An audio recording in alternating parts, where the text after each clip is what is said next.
अच्छा, तो इस सिचुएशन में जब यहाँ पे एक सिमुलेशन पर वो प्रैक्टिस कर रहे हैं और यहाँ पे उनकी ऑब्जर्वेशन हो रही है फ्रॉम दैट कैमरा कि व्हाट दे आर डूइंग, मतलब the supervisor is not present there and these two they are the, just we can say that the post grad students और वो वहाँ पे, तो which level आप psychomotor domain it is, यहाँ पे important P3 it is the P3 yes। P3 आगे जो है हम वेट करते हैं बाकी क्या जो है यहाँ पे आंसर आ जाते हैं। Yes doctor Khadija Abdullah P3 okay. आगे जो है हम बी मैसेज में आप कर सकते हैं यस P3। सो यहाँ पे इम्पोर्टेंट जो है यही पॉइंट कि भाई यहाँ पे सुपरविजन तो मौजूद है बल्कि यस बिजली सर P3। तो इट मीन जो है I think we are very you all are very clear about domains की हमने यहाँ पे जो है P1 P2 P3 लेवल क्या है। अच्छा, so yes you all are right, this is a P3 level, yes there is indirect supervision. और हमने एक यहाँ पे एक और पॉइंट भी नोट की है कि जैसे हमने पिछली स्लाइड में डिस्कस किया था कि P3 लेवल पर होता क्या है कि जिस तरह ये P3 लेवल था कि सुपरवाइजर का यहाँ डायरेक्ट प्रेजेंस जरूरी नहीं है, लेकिन वो स्टिल जो है एक कंट्रोल एनवायरनमेंट में प्रैक्टिस कर रहा है और स्टिल जो है यहाँ पे कोई अपोजिट इनिमी नहीं है, टारगेट नहीं है, और वो खुद यहाँ पे प्रैक्टिस कर रहा है। सो पेशेंट जो है यहाँ पे रियल लाइफ पेशेंट नहीं होगा। तो again it is the P3। अच्छा, एक नेक्स्ट सिचुएशन है यहाँ पे, उसकी तरफ भी हम जाएंगे लेकिन that would be in the next. मैं थोड़ा सा इफेक्टिव डोमेन की तरफ जाऊंगा इसको सिर्फ एक रिवाइज करने के लिए, बल्कि सिर्फ इसकी जो स्टेप्स हैं या जो सब लेवल्स हैं ऑलरेडी डॉक्टर अबीन ने इसको डिटेल से डिस्कस किया है, जो इसलिए हम इसको स्किप करेंगे। ठीक है, सो ये दैट वाज आवर क्लास। थोड़ा सा मैं को इंट्रोड्यूस कर लूँ। ही वाज हफीज साहब, और ये हमारा 2015 का CHP बैच था and that's me when I was the student here. उसके बाद जो है हम कई बैचेस खुद जो है यहाँ पे, तो I am expecting all of you that this is actually that कि लर्निंग प्रोसेस में एक पीक ऐसा जाता है कि फिर वो खुद जो है लर्नर्स और डिस्कस करता है। सही, तो मैं थोड़ा सा एक दूसरा स्क्रीन शेयर करता हूँ जहाँ पे हम डिस्कस करेंगे।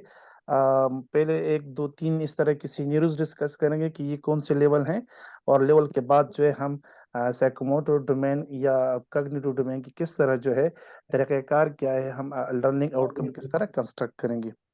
So I am going to share another lecture here.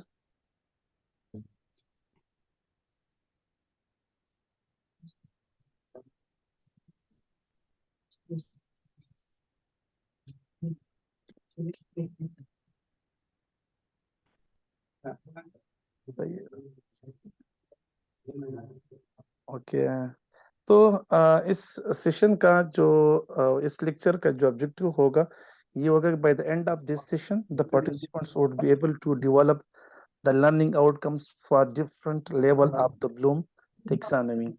अब एंड में जब हम डिस्कस करेंगे कि हम लर्निंग आउटकम जो है किस तरह बनाते हैं, तो फिर हम दोबारा इसकी तरफ आएंगे आया हमारा ये लर्निंग आउटकम जो था ये ठीक था या गलत था, या इसमें जो है हमारे क्या क्या कंपोनेंट्स हैं। तो काइंडली यू आर रिक्वेस्टेड, जिनकी माइक ऑन है वहां से डिस्कशन आ रही है तो उसको म्यूट कर लें। You all are kindly requested.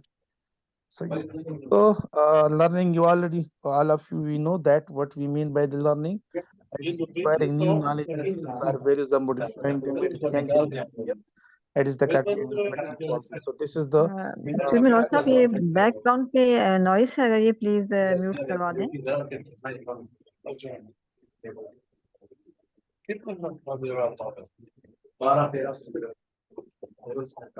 है वो तनवीर उल हक डॉक्टर साहब, ये का माइक जो है अनम्यूट है।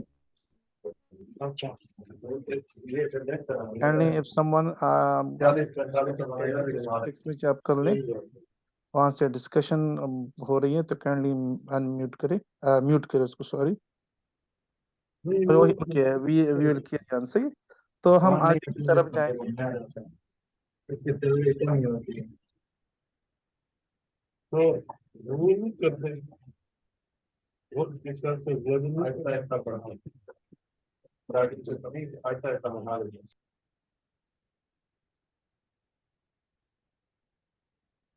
ओके सो हमने यहाँ म्यूट कर दिया उसको, आगे देखते हैं। ओके तो चलते हैं toward the learning outcome. Learning outcome जो है हमने, अगर इफ यू ऑल रिकॉल, हमने प्रीवियस सेशन में भी डिस्कस किया था कि लर्निंग आउटकम या लर्निंग ऑब्जेक्टिव जो है ये actually when we are entering the class, या जब हम अपने स्टूडेंट्स को पढ़ाने जा रहे हैं, सो हमने एक जो एंड में हम जो एंड है अब दिस सेशन, इस क्लास का, इस एक 1 आवर क्लास का जो एंड होगा वो हम जहन में रखते हैं, और वो दो एंड एंड द माइंड जो है this actually known as the learning outcome. यानी जो हम एक्सपेक्ट करते हैं कि हम जब 1 घंटा उसको डिस्कशन करेंगे, उनसे लेक्चर्स लेंगे, तो आफ्टर दैट जो है what we are expecting from our students, हम लर्नर से क्या एक्सपेक्ट करते हैं कि एक 1 आवर सेशन के बाद जो है उसकी they will be able to what, तो ये जो व्हाट है this is actually the learning outcomes. तो ये लिटरेचर से मुख्तलिफ डिफिनेशंस हैं, we I am going to skip them, they are just the definition what the learning outcomes from the different literatures. So domains of learning तीनों already cover हो चुके हैं। knowledge which mean the cognitive domain that is being covered, psychomotor skill, this is the psychomotor domain, and as well as the attitude, beliefs and behavior which is the affective domain। तो ये तीनों domain cover हो चुके हैं। now we will discuss how to construct the learning outcomes of all these domains। तो एक तो ये we are should be very clear that what we mean by the cognitive domain and the psychomotor domain and the affective domain। और ये भी मैं clear करता चलूँ कि जब हम क्लास में डिस्कस करते हैं, सो इन तीनों को हम साथ लेके चलते हैं। मतलब हम जो डिस्कस करते हैं एट द सेम टाइम हम उसकी कॉग्निटिव बिल्डअप भी कर रहे हैं, हम उसकी एग्जीक्यूशन प्रोसेस जो उनकी एबिलिटी वो भी इंक्रीज कर रहे हैं, लेकिन साथ साथ जो क्लास की रूल्स है, जो वहाँ पे डिसिप्लिन है, वहाँ पे डिसिप्लिन, या we can say that the relationship of student with the teacher, relationship of student with the student, उनकी कोलीग्स के साथ, तो ये सब कुछ अगर डिसिप्लिन और ये चीज़ ना हो तो हमारे दोनों डोमेन्स जो हैं ये नहीं रहेंगे। सो ये जो डिसिप्लिन है, ये जो रूल्स है, स्टूडेंट बिहेवियर है, ये एज अ डेमोस्ट्रेटर और बिहेवियर जो है, ये तमाम चीज़ें जो हैं ये आते हैं अब हमारे इफेक्टिव डोमेन में। तो वहाँ पर जो हमारे एटीट्यूड्स है या बिलीव्स हैं और अदर जितनी इमोशंस हैं, rule expectation, they all should go parallel with the psychomotor and the cognitive domain। So how to write the learning outcomes? तो ये जो है सबसे पहले जो है we have the knowledge of all the domains। so जो already all of you have कि what is the psychomotor domain, the cognitive domain and the affective domain। अगर हम कॉग्निटिव डोमेन पर पहले बात कर ले तो यहाँ पर हमने प्रीवियसली जैसे डिस्कस किया था कि 1956 में जो टेक्सोनॉमी प्रेजेंट की गई थी उसको रिवाइज किया गया इन 2000, और 2000 के बाद जो यूज हो रही है this is the revised one, जिसमें सिर्फ जो है यहाँ पे क्रिएटिंग को टॉप पे लेके गया है और इवैल्यूएशन को सेकंड पोजीशन, सेकंड लास्ट पे। So this is actually this should be used when we are creating, constructing our learning outcomes rather than the old one। this should be used। अच्छा, तो यहाँ पे अगर आप देखिए कि एग्जांपल हम डिस्कस करेंगे कि एक मेनिंजाइटिस इन द चिल्ड्रन, ये एक टीम है और उस टीम पे हमारी जो 6 डोमेन है, मैं ज़्यादा उस पर डिस्कस करूंगा, P1 P2 P psychomotor domain पे। आई थिंक डॉक्टर रबीज ने आपको डिस्कस किया होगा कि हम cognitive domain and affective domain की किस तरह जो है लर्निंग आउटकम्स बनाएंगे, लेकिन खैर यहाँ पे हम 1-2 एग्जांपल जरूर देंगे दोनों का।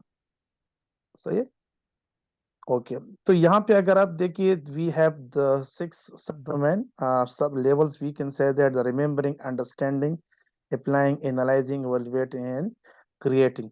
तो इसी मेनिंजाइटिस इन चिल्ड्रन को थीम रखते हुए हम रिमेम्बरिंग अपने स्टूडेंट से क्या एक्सपेक्ट कर सकते हैं कि at least they should analyst the organism causing the meningitis in children। So what are the different pathogens which will cause the meningitis in children? इसी इसमें यहाँ पे स्टूडेंट्स रट्टा लगा लेते हैं, इसको याद कर लेते हैं, बट यहाँ पे सेकंड स्टेज जो होगा दैट विल डिसाइड दैट कौन से स्टूडेंट्स इसको अंडरस्टैंड करते हैं और कौन से स्टूडेंट ने जस्ट एक रट्टा लगाया हुआ है। तो सेकंड अंडरस्टैंडिंग में फिर you describe the pathophysiology of each type of meningitis in children. Now, if it is suppose the viral meningitis, that is the bacterial meningitis, so now they have to differentially diagnose the pathophysiology की दोनों में जो है, so it mean understanding is the a little bit elaboration of the initial stage। और हमने previous weekend session में कहा था कि ब्लूम्स की एक प्रिंसिपल ये है कि जब तक मास्टरी नहीं आती एक स्टेज पर, एक लेवल पर, जिसको लेवल मास्टरी ऑफ लेवल का नाम दिया गया था, तो एक लेवल पर जब तक मास्टरी नहीं आती तो हम दूसरे लेवल पर नहीं जा सकते। तो if students that don't know what are the different types of meningitis, so how they will be explained the pathophysiology and the pathomechanism। So second third stage पे फिर क्या होगा, applying जहाँ पे interpret the cerebrospinal fluid to report the child having meningitis। अब उन्होंने knowledge तो gain की है, अब वहां पे जो रिजल्ट्स आएगा वो इससे इंटरप्रेट करेंगी नाउ ये कौन सा है, that is the viral meningitis, that is the bacterial और सम दैट इज फंगल मेनिंजाइटिस, कौन सा मेनिंजाइटिस है ये। एनालाइजिंग में फिर क्या होगा कि जिसमें से कंपोनेंट्स को ब्रेक डाउन करके और इसको फिर जो है अब्जॉर्ब किया जाता है, हर एक की पॉजिटिविटी एंड नेगेटिविटी, उसकी जो प्रोस एंड कॉन्स है। Suppose analyse the radiographic and clinical finding to reach the diagnosis. अब वहां पे जो रिपोर्ट्स आएंगे, जो इन्वेस्टिगेशन आएंगे, उसको ये एक कंपोनेंट में ब्रेक डाउन करेगा और फिर अगेन उसको इंटीग्रेट करके ये डिस्कस करे कि नाउ इन तमाम इन्वेस्टिगेशन के बाद एक रिजल्ट्स आती हैं कि which type of meningitis this have।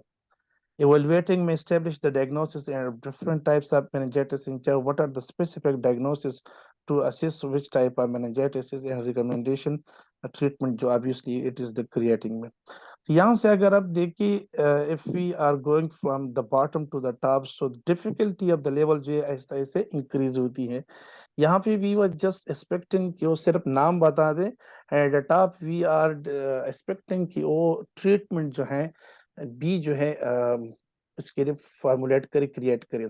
So again यहाँ पे आ जाता है कि हु आर और लिसनर्स, हमारे यहाँ पे जो स्टूडेंट्स है जिसको हम ये डिस्कस कर रहे हैं, इस थीम पर हम बात कर रहे हैं मेनिंजाइटिस पर, they are the undergraduate or the postgraduate। if they are the undergraduate, so we can have them till the analyzing कि वहाँ पे या भी हम उनसे creating and evaluating की expectation अगर रखेंगे तो obviously they will be not able to achieve that because still they are not at that position।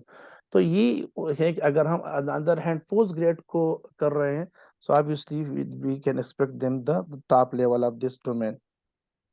यहाँ पे जो है हम साइकोमोटर डोमेन की तरफ आते हैं। तो साइकोमोटर डोमेन में तीन आते हैं कि लेबोरेटरी स्किल्स आ जाते हैं, क्लिनिकल स्किल्स आ जाते हैं, as well as the presentation skills, यानी डीलिंग ए प्रेजेंटेशन। ये भी जो है हम अपने स्टूडेंट्स से एक्सपेक्ट करते हैं कि they can present A topic in a very good way. इंशाल्लाह इन द नेक्स्ट सेशंस हम एक सेशन इसी पर लेंगे कि अगर एक 60 मिनट लेक्चर है और उसको हम पावर पॉइंट में प्रेजेंट कर रहे हैं, so as a medical education में अब एक अच्छा तरीका क्या है कि हम इसको किस तरह इसको मैनेज करेंगे। इसके डिफरेंट स्टेप्स है, तो गेग्न इवेंट के नाम से 9 स्टेप्स हैं, किस तरह हम एक इफेक्टिव लेक्चर जो है 1 आवर का बना सकते हैं और किस तरह हम इसको डिलीवर करेंगे। तो again that is one of the psychomotor skill. So जैसे हमने प्रीवियस डिस्कस किया कि हम साइकोमोटर की तीनों डोमेन्स जो टेक्सोनॉमी हमने डिस्कस की हैं, इनको हम समराइज करेंगे इन दिस 3। और हमारे जितनी भी कुरिकुलम है, हमारे असेसमेंट है, हमारे लर्निंग आउटकम्स हैं, and both the post and the under graduation, the post graduation, they should be and they are these 4 level, the P1, P2, P3 and the P4, which mean there is observation, direct supervision, indirect and no supervision। ये हमने previous से discuss किया था। यहाँ पे supervision direct supervision है, indirect supervision है, फिर देयर इज नो सुपरविजन। सो यहाँ पे अगर हम एक जाएं, यहाँ पे अगेन एक एक्टिविटी की तरफ जाएंगे। We have this scenario again, एक सिचुएशन हो रही है, एक सैंपल लिया जा रहा है एलपी का। So, as all you are watching this slide, according to you, which level of psychomotor domain it is? यहाँ पे वी कैन सी हियर कि एक सिंपल सी बात है।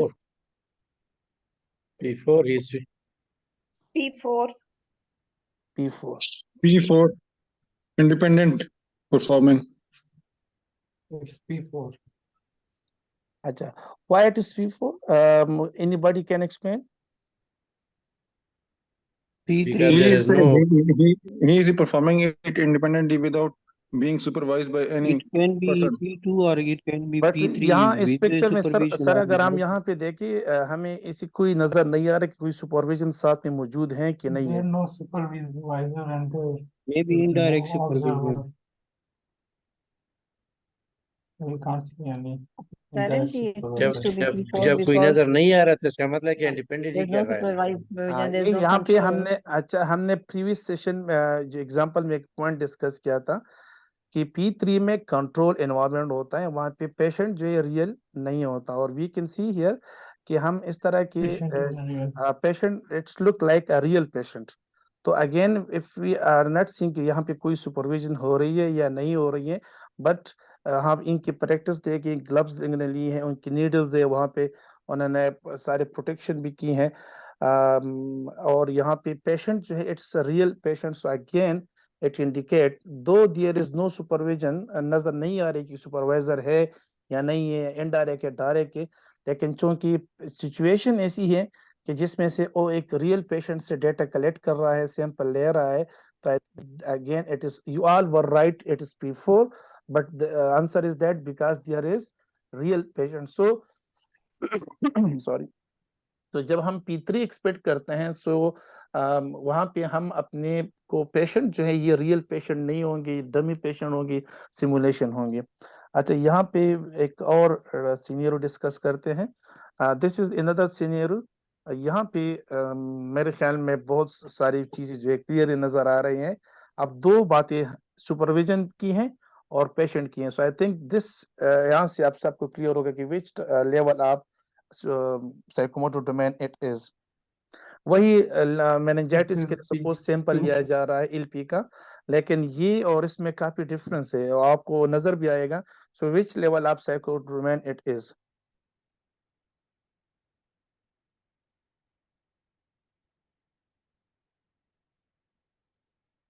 which type आप या which level आप psychomotor domain it is?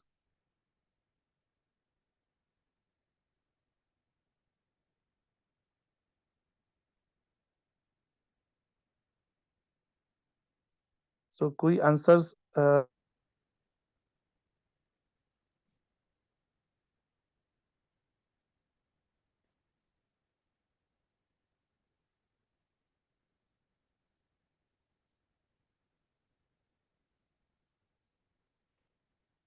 Excuse me, आवाज आ रही है मेरी सबकी तरफ वहां पे? जी डॉक्टर साहब आ रही हैं। जी अच्छा, सर। तो यहाँ पे सारी थोड़ा सा यहाँ पे डिस्कनेक्शन थोड़ा सा इंटरनेट इशू आई थिंक आ गया था।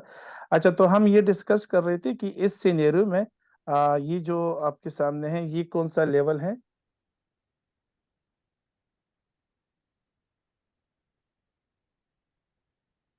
P2.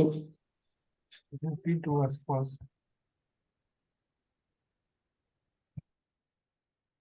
Ji, P2 we have an answer P2. Dr. Sareen Ikram, we have P2, yes. अच्छा, P2 we have three answers, it is P2. Yes, you all are. We have another. Dr. Zara Khan, it is P3. Okay, we will discuss it is P2 or P3. अच्छा, एक यहाँ पे हम देख दो components हमने discuss की थी कि patient is it the real environment? No, यहाँ पे अगर हम देखें ये एक रियल सिमुलेशन है, एक रियल पेशेंट नहीं है, so it can't be P4 तो हो नहीं सकता। फिर हमने कहा कि P1 में वो सिर्फ ऑब्जर्व करेगा और यहाँ पे ही इज जो है he is the learner and she is the professor और इनको डायरेक्ट सुपरविजन कर रही है। So I think when she is present there, she is supervising and the learner is practicing, so this is the P2. So the answer jinka P2 tha, you all were right, it is the P2. This is another situation. Again, same picture, same meningitis के लिए LP की बात हो रही है, critical psychomotor domain हो रही है. So, according to you, which level of psychomotor domain it is?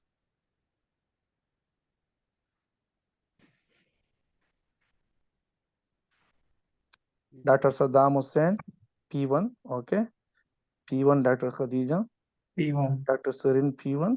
Yes, very good. So I think you all are very clear about the different level of the psychomotor domain.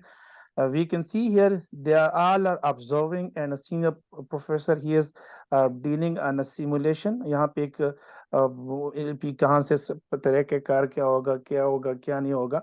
तो this is the P1. So यही जो है हम expect करते हैं कि जब हम students को कुछ यहाँ पे डेमोन्स्ट्रेशन करते हैं, so initially this should be the और पहला स्टेप हमारा ये होगा कि हम इसको बहुत सिंपल वे में एंड वेरी पोलाइटली और इसको डिटेल से हम इनको इस तरह से कहें जैसे वो बच्चे को हम सिखा रहे हैं that don't know anything if they are the under grade.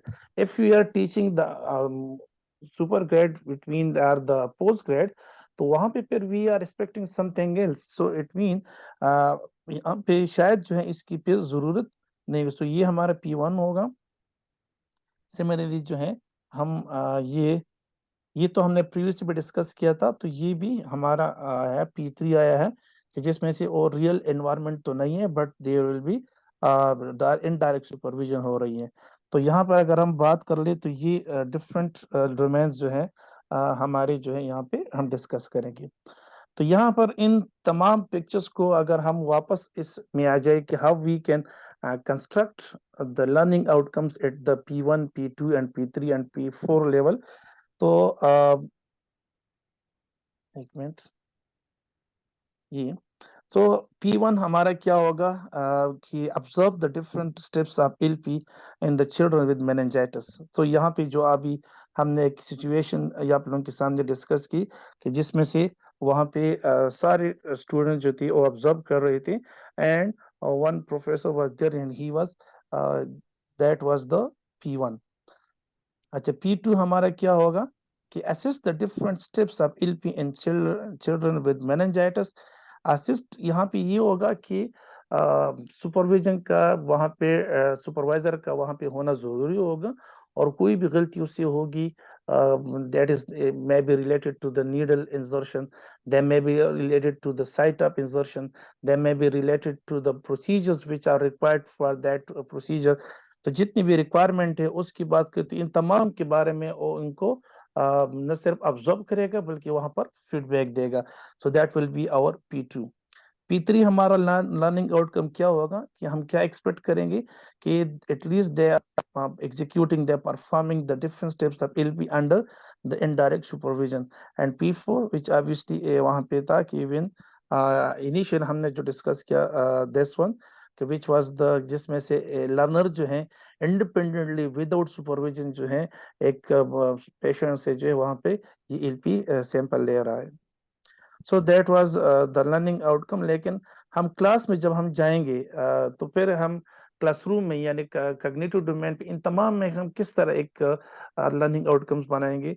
तो इनका जो है एक ही कैरेक्टरिस्टिक है कि हमारे जितनी भी लर्निंग आउटकम्स होंगी दैट शुड बी स्मार्ट. ये तो हमने स्टार्ट में भी प्रीवियस सेशन में भी डिस्कस किया था कि हमारे लर्निंग आउटकम जो हैं वो चाहे कॉग्निटिव डोमेन के हों, चाहे जो है ये अफेक्टिव डोमेन के हों या साइकोमोटर डोमेन के हों, ये तमाम के तमाम जो इट शुड बी स्मार्ट.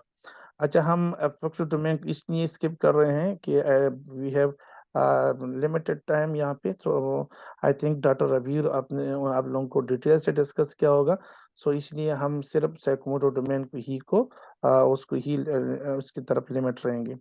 तो आगे हम जाएंगे कि ये smart it should be our learning outcomes और objective they should be specific, measurable, attainable, relevant, time based. हमने ऐसे वर्ड्स यूज नहीं करनी है जो हम मैयर ना कर सके. जैसे मिसाल के तौर पर अगर मैं एक लर्निंग आउटकम कहूँ कि students will be able to understand what are the different steps. अब how we can assess the understanding, एक स्टूडेंट किस हद तक अंडरस्टैंड उसने किया है ये हम प्रैक्टिकली जो है मेजर नहीं कर सकते. सो दैट्स वाई जो है हम जो है ऐसे वर्ड एक्शन वर्ब यूज करेंगे जो मेजरेबल हो। If we are not specific, तो अगेन जो है हम इसके असेसमेंट और उसकी जो उसकी लर्निंग जो है मुतासिर होगी। कि अगर सपोज यहाँ पे वी आर वेरी स्पेसिफिक कि एलपी जो है किस तरह कर दी है, what are the different procedures, what are the different steps, what are the different requirement use required for that LP.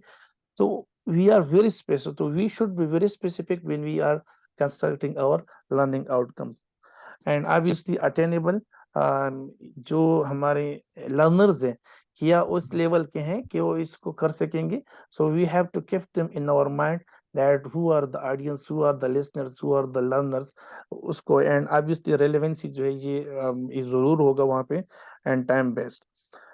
It can be SMART can be also stand for the specific, measurable, achievable, realistic and timely. तो ये होगा। आज इसके अलावा हमारे characteristic of the objective जो है that should be the ABCD। और now what we mean by the ABCD, so A से mean कि who are the audience, what is the observable behavior, what is the condition of that execution performance, and what is the degree. So what does it mean कि audience जो है हमारे कौन है। जब हम एक टॉपिक प्रेजेंट कर रहे हैं वो कॉग्निटिव वे में है, और या कोई प्रैक्टिकली हम कोई एक कंसेप्ट है, एक फिनोमेना वो डेमोस्ट्रेट कर रहे हैं, तो हमारे वहाँ पे जो लिसनर्स है ये अंडर ग्रेजुएट स्टूडेंट्स है, ग्रेजुएट स्टूडेंट्स हैं, ये कोई हेल्थ केयर प्रोफेशनल ECPs हैं या गवर्नमेंट रिप्रेजेंटेटिव्स हैं। और हमने अपने लिसनर को देखते हुए हमने अपने लर्निंग आउटकम जो है बनाने होंगे। सपोज अगर ECPs हमें सुन रहे हैं, हमारी कोलीग्स को मैं एक प्रेजेंटेशन दे रहा हूँ, तो उसकी लर्निंग आउटकम शायद जो है अलग होंगी if we are I am presenting it with undergraduate students. तो observable behaviour, what will the learners be able to do as a result of learning. तो हम क्या एक्सपेक्ट करते हैं, तो इट शुड बी जो है very clear to all of us. Conditions, what are we expecting them? We are expecting them at the observable point, or we are expecting them at the control environment, or we are expecting them to be on the expert, which means the independent. तो कौन सा condition हम achieve करना चाहते हैं। Again, if we are undergrad level पे, तो हम we are not expecting them to be independent. At least हम वहाँ पे P1 and P2 जो है या P3 तक जो हम लेके जा सकते हैं। But if they are the post grade, so then P4 को भी हम एंटर कर सकते हैं। And degree criteria, what are the standards of acceptable performance. अगर हम जब असेसमेंट करते हैं तो at least we should be very clear. और ये तब होता है अगर हमारे मेजरेबल एक्शन वर्ब होते हैं। हमने अपने लर्निंग आउटकम, जैसे अभी हमने डिस्कस किया about the different levels of psychomotor domain, और फिर हमने आपसे एक क्विज लिया, हमने आपके सामने एक कुछ सीनियर सिचुएशन, और ऑल ऑफ यू आपने सब के सब right answer the. So it mean I am satisfied, और मैंने ये जो मेरा गोल था कि yes you have should have the knowledge and understanding of the different level of psychomotor domain. तो ये एक स्टैंडर्ड होना चाहिए कि जिसमें से हम असेस करें कि यस हमारा जो है ये लर्निंग आउटकम जो ये अचीव हो गया है या नहीं हो गया है। अच्छा, कुछ टिप्स हैं they are required when we are writing, we are constructing the learning outcome. और वो स्टेप क्या है, सबसे पहले जो है we should all have the understanding of the Bloom taxonomy. तीनों की तीनों डोमेन जो है उसकी होनी चाहिए। और मेरे ख्याल में ये एक क्वेश्चन जो वहाँ पे ग्रुप की गवाही, we have so much emphasis focus on the taxonomy. So this is because this is required for the construction of the learning outcome. If someone don't have the understanding and clarification of the different level of the all of the domain, either it is the cognitive or psychomotor domain or affective domain, तो learning outcomes जो है उससे सही तरीके से construct नहीं होंगे। So second उसके लिए क्या है कि हम यहाँ पे एक ब्लैंकेट स्टेटमेंट पहले लिखेंगे, और ब्लैंकेट स्टेटमेंट के बाद जो है हम फिर ये द स्मार्ट और द ABCD जो निमोनिक है उस पर अप्लाई करेंगे। आज what mean by the blanket statement, blanket statement से मुराद ये है कि हमारा ब्लैंकेट स्टेटमेंट ये होगा कि एट पहला सबसे पहले जो हम स्टार्ट कर रहे हैं अपने ब्लैंकेट स्टेटमेंट को, सो एट द फिर हम इसमें एंड अप लिखेंगे। और ये एंड अप क्या होगा, ये एक 1 आवर क्लास हो सकती है, ये एक सपोज एक 6 मंथ प्रोग्राम हो सकती है, एक सेमेस्टर हो सकता है, एक ईयर हो सकता है, पूरा प्रोग्राम हो सकता है। तो ये हम सपोज हम जब पहले स्टूडेंट्स को एनरोल करते हैं पहले सेमेस्टर में या पहली ईयर में, और हम क्या एक्सपेक्ट करते हैं कि जब ये ग्रेजुएट हो जाएंगे सो कौन से कम्पिटेंसी जो है हम उसके एक्सपेक्ट करते हैं कि हम चेक करेंगे and they will be skillful at what level, को क्या क्या कम्पिटेंसीज उसमें होंगी। तो ये हमारा आप क्या हो गया, ये ईयर्स है या एक प्रोग्राम है, या मैं 1 घंटे सेशन के लिए जा रहा हूँ तो उसमें मैं क्या एक्सपेक्ट कर रहा हूँ, या मैं 4-5 सेशन ले रहा हूँ एक टीम पर, तो मैं eight the end of all this series of session में क्या एक्सपेक्ट करता हूँ। तो ये जो है एंड अप हमने पहले से जो है क्लियर करना है कि व्हाट वी आर, हम लर्निंग आउटकम जो बना रहे हैं तो ये सिंगल सेशन के हैं, नंबर ऑफ सेशन के हैं, क्लास के हैं, सेमेस्टर के हैं, या ईयर के हैं, या पूरी प्रोग्राम के हैं। So at the end of this session, at the end of this period, at the end of this lecture, at the end of the program, at the end of this semester, फिर हम उसमें से third component आएगी कि learner क्या है।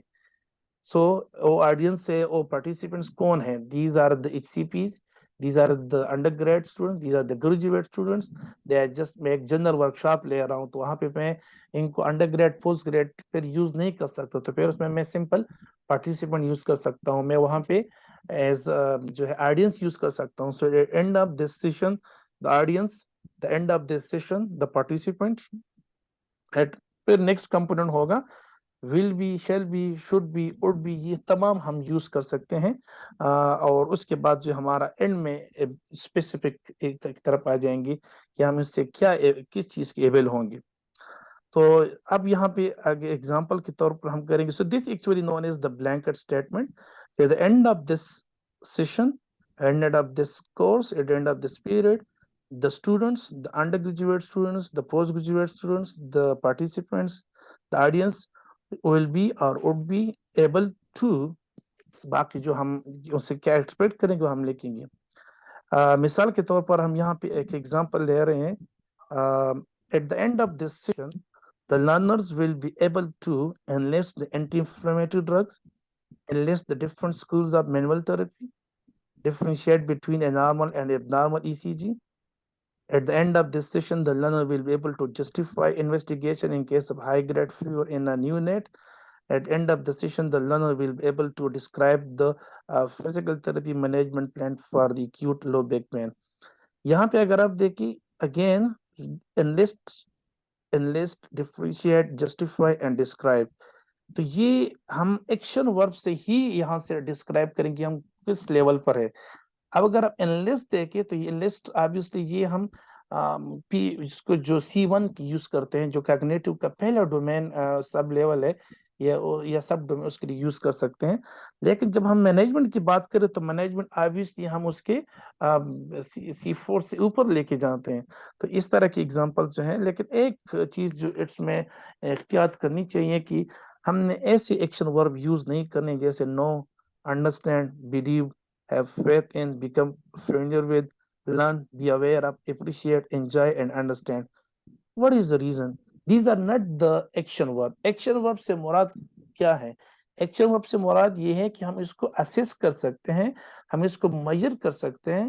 अगर आप देखिए enjoy, so how much enjoy you have, किसी ने कितना enjoy किया है, appreciating, understanding, knowing, understanding, ये सारी चीजें जो हैं these are अनमेजरेबल। तो हमने अपने ब्लैंक स्टेटमेंट में, हमने अपने लर्निंग आउटकम में ऐसे वर्ड्स वहां पे नहीं डालने हैं जो मेजरेबल ना हो। सही, तो जैसे मिसाल के तौर पर by the end of this session the students will be able to enlist drugs leading to arrhythmias. By the end of this session, the students will be able to describe the iron deficiency anemia. It will be very good अगर हम students को और भी define करें कि the students of the third semester are the students of the fourth year of MBBS are the undergraduate students of, तो ये और भी ज़्यादा बेहतर होगा अगर हम यहाँ पे elaborate करें that specifically who are our listeners. This session जो है, इस सेशन के बजाय हम लेक्चर कर सकते हैं, टीम कर सकते हैं, हम यहाँ पे पूरा ईयर कर सकते हैं, सेमेस्टर कर सकते हैं। सही है। तो अगर हम इनिशियल अपने पहले ऑब्जेक्टिव पर जाएं जो हमारा इस लेक्चर का आउटकम था कि by the end of this session the participant would be able to develop learning outcomes for the different level of Bloom taxonomy. At least I can expect कि now that will be very clear that how we can write and how we can develop the learning outcome.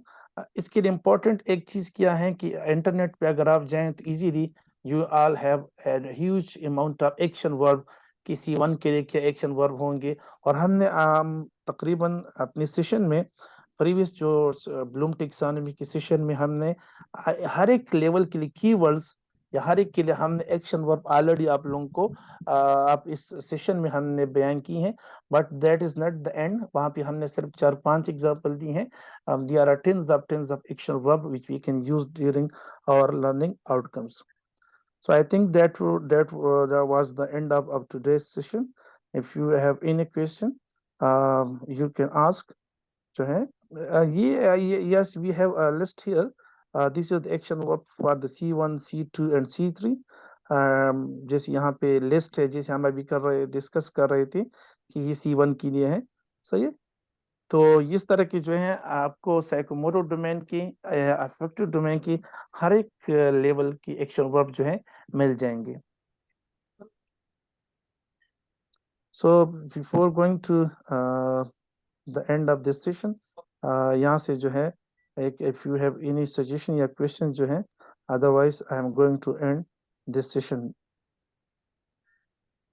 Bilal, what is the difference between objectives and outcomes? अच्छा, ये बहुत important question है। ये हम next session में भी detail से discuss करेंगे, लेकिन चूंकि ये एमएचपी में फिर ज्यादा उसमें फोकस होता है। ऑब्जेक्टिव एंड आउटकम ये होता है कि ऑब्जेक्टिव जिसमें it's they are very specific and they are, ये टीचर के लेवल पर एंड पर होता है, यानी हम अपने लिए खुद करें कि भाई हम ये स्टूडेंट से ये एक्सपेक्ट कर रहे हैं। आउटकम्स ये होता है कि जो बाकी हमसे अलावा जितनी भी लोग होंगी वो क्या एक्सपेक्ट करते हैं, यानी आउटकम्स क्या होगा। ऑब्जेक्टिव ये होता है कि गोल्स को हम कह सकते हैं, एम को हम कह सकते हैं कि what we are expecting from our students. लेकिन इस सेशन में अगर हम देखें ऑब्जेक्टिव और आउटकम को हम सेम मीनिंग में लेते हैं, अदरवाइज डिफरेंस सिर्फ ये है कि